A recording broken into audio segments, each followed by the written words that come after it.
bugünkü mövzumuz babasil xəstəliyi haqqındadır. Bu gündəmin xəstəliklərindən biridir. Babasil xəstəliyi nə deməkdir? Babasil xəstəliyi vena damarlarının düz bağırsaqda varikoz genişlənməsi deməkdir. Necə ki ayaqlarımızda vena damarları varikoz genişlənir, eyni şəkildə də babasil, yəni düz bağırsağımızda da vena damarlarının genişlənməsinə, venoz durğunluğa babasil xəstəliyi deyilir. Babasil xəstəliyini yaradan səbəblər hansılardır?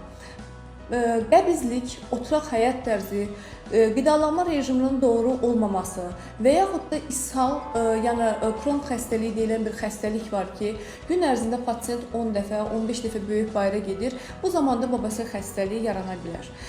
Babasil xəstəliyinin əlamətləri nə ola bilər? Birinci əlamətləri qaşınma və qanamadır. Bəzən bizim pasiyentlərimiz səhv salır.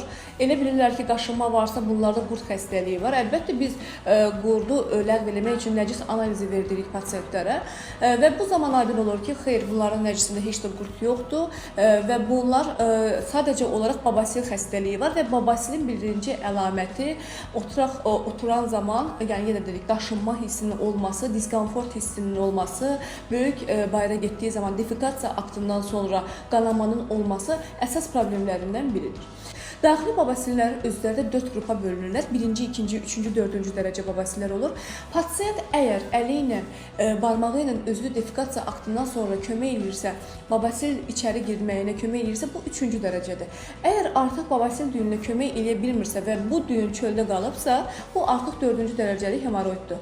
Birinci, ikinci hemoroid, yəni babasil düyünlərini isə pasiyent əsla görə bilmir. Onu biz proktologlar görə bilirik və biz bunları araşdırırıq ki, həqiqətən ki, burada daxili babasil mi var, anal çap mı var, yoxsa xarici mi babasil var?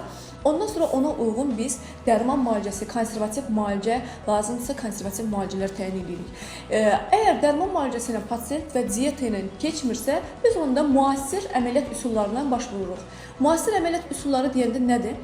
Bizdə qətiyyən bant liqasyon üsulu ilə 20 dəqiqə 15 dəqiqə ərzində həyata keçirilən əməliyyatlarımız var ki, yəni rezin həlqələrdir. Həmin bu rezin həlqələr vasitəsilə biz daxili babasil düyünlərinə boğma üsulu deyilən bir üsul var ki, bunu həyata keçiririk. Yəni bu əməliyyatdan sonra pasiyent heç xəstəxana şəraitində qalmağına ehtiyac yoxdur.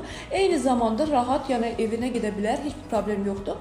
Bəli, əməliyyatdan sonra biraz dartınma hissi, yüngülvari qanama hissləri görə bilərlər, bunları keçib gedir. Bu əməliyyat qətiyyən ağrısız, qansız bir əməliyyatdır və ən önəmlisi bizim lazer aparatı deyilən bir alətimiz var ki, dünyada ən son texnologiya sayılan lazer aləti ilə biz 5-10 dəqiqə ərzində daxili babasil düyünlərinə müdaxilə edirik. Bunları yandırırıq biz daxili babasil düyünlərini və bu babasil düyünləri öz-özünə solub geriyə çəkilir. Oradakı kəskin babasillərdə, yəni bunu qeyd eləmək istəyirəm, kəskin danayan babasillərdə biz əgər pasiyent 4-cü dərəcə deyilsə, 3-cü dərəcədirsə, lazer üsulunu tərcih edirik. Çünki lazer üsulu həm qapalı, həm ağrısız, həm qısa zamanda olan bir əməliyyat texnikasıdır və pasiyentlərimiz əlbəttə ki, indi müasir zamanda yaşayırıq, minimal invaziv əməliyyatlara üstünlük verirlər.